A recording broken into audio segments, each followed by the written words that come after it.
Regardez comment est-ce que Jésus commence à décrire ces choses-là qui vont marquer les signes des temps de la fin.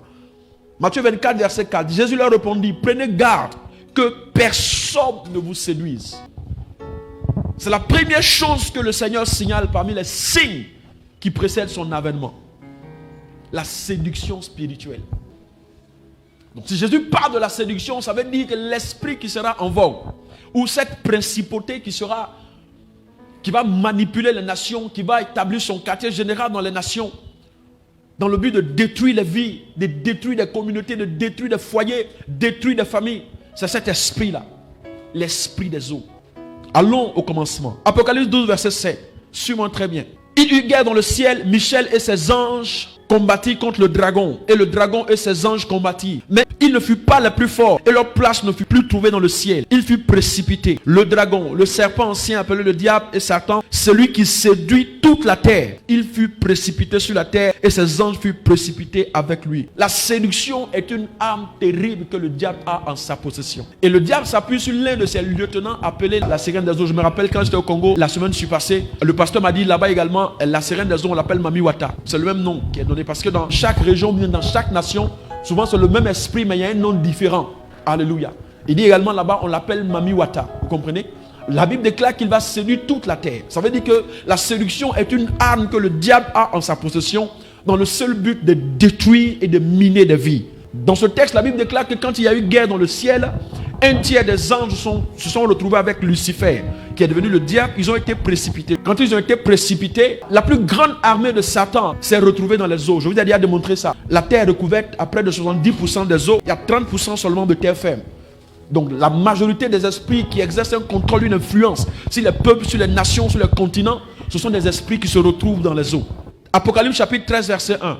Puis je vis monter de la mer une bête qui avait 10 cornes et 7 têtes. Et sur ses cornes 10 diadèmes et sur ses têtes les noms de blasphème. C'est un esprit qui va sortir des eaux. Dans ces derniers temps, je faisais des recherches et j'ai vu que il y a eu beaucoup d'apparitions de sirènes dans ces derniers temps, dans toutes les régions du monde. Les gens arrivent même à filmer des sirènes, on les prend dans le filet. Mais c'était des choses qu'on ne voyait pas avant. C'est une image de ce qui est en train de se préparer dans le règne spirituel. Ces esprits-là sont en train de remonter en surface. Parce que quand tu lis la Bible dit qu'il y avait des esprits méchants, mais eux avaient été enchaînés à cause de leur méchanceté. Mais dans les temps de la fin, ils vont commencer à être libérés. Et donc c'est eux qui sont à la base de toutes sortes de pandémies, de toutes les pestes que nous allons connaître. Parce que ce sont des esprits méchants. Donc la méchanceté dans le cœur des gens, dans le cœur de l'homme, va monter à un certain niveau.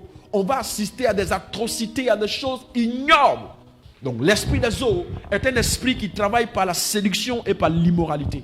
C'est un esprit qui est à la base de la célébrité. Vous voyez un peu les mondains, nos stars, la célébrité, la mode. C'est un esprit qui est caché derrière la mode. La renommée, la musique, la cinématographie, la pornographie. Tout ce que vous pouvez imaginer. Le pouvoir, l'autorité. Des gens qui veulent dominer sur les peuples, sur les nations. Ils partisent avec cette divinité des eaux pour avoir une certaine influence, pour envoûter des nations. Il y a des nations tout entières qui sont sous envoûtement. Parce que ces hommes forts et puissants tirent leur puissance des eaux pour exercer un contrôle, une influence. C'est un esprit qui est derrière tout ce que vous voyez, ces hommes et ces femmes qui veulent s'enrichir rapidement. On a vu tellement de choses dans ces derniers temps. Des gens qui sont allés prendre des portefeuilles magiques. Toi, tu ne travailles pas quelque chose, tu te lèves le matin, portefeuille te donne l'argent. Tu ne te poses même pas la question de savoir d'où ça vient. Tu es heureux. Les gens veulent avoir l'argent sans travailler. Les gens veulent avoir la gloire sans travailler, la renommée sans souffrir. Et souvent, malheureusement, c'est les jeunes filles qui aiment ça. Mon copain, il a l'argent, il ne travaille pas. Tu ne le vois jamais aller au travail. Tu ne vois jamais pousser brouette. Mais il te donne des millions, tu prends. Il t'achète iPhone Pro Max 14 Plus. Je t'assure que tu n'as pas ri à la suite. Tu m'en moment.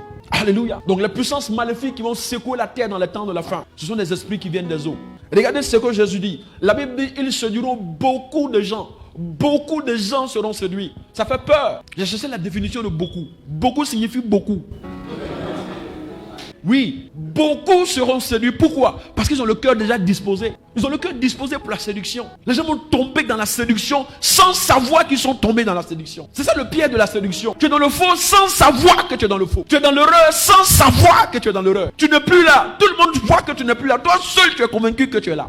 Prenez garde que personne ne vous séduise. Ce n'est pas un esprit qui va se présenter à toi pour te séduire. C'est quelqu'un qui va se présenter à toi comme ton frère, comme ton ami, comme ton pasteur, comme ton prophète, comme quelqu'un que tu connais, mais qui va t'annoncer autre chose qui n'a rien à voir avec la vérité. Dans le seul but de te conduire hors du chemin droit. C'est pourquoi je vous enseigne ici, bien aimé, sur la nécessité de la prière et du discernement. Dans les temps de la fin, on aura besoin d'un discernement aiguisé pour comprendre, pour avoir une longueur d'avance sur ce qui se passe dans ta vie, dans ton quotidien. Bien-aimé, si tu n'as pas une longueur d'avance sur ce qui se passe dans cette saison, tu es perdu. Tu auras besoin de devenir un homme de prière. Tu auras besoin de devenir une femme de prière. Tu auras besoin de faire attention à ta vie. Tu auras besoin de discerner dans cette saison. À ce que tu écoutes, à ce que tu vois, avec qui tu marches, avec qui tu parles. Tu auras besoin de discerner. Parce qu'ils sont déjà parmi nous. Ils ont infiltré les églises, ils ont infiltré le gouvernement, ils ont infiltré la société, même l'école. Cette semaine, j'ai vu en Europe, il y a des moments qui sont allés retirer leurs enfants du système éducatif. Vous imaginez? On apprend aux enfants à découvrir leur corps, à avoir des sensations. On envoie des pédophiles, des homosexuels dans les écoles pour dire aux enfants, non, vous pouvez changer de sexe si vous le voulez. Vous avez le droit de le faire. Il y a des parents qui se sont opposés, il y a des parents qui sont mis en prison, il y a d'autres qui sont au tribunal. Parce que le temps vient où ton enfant ne va plus t'appartenir, il va appartenir à l'État. Et c'est l'État qui va décider. La séduction.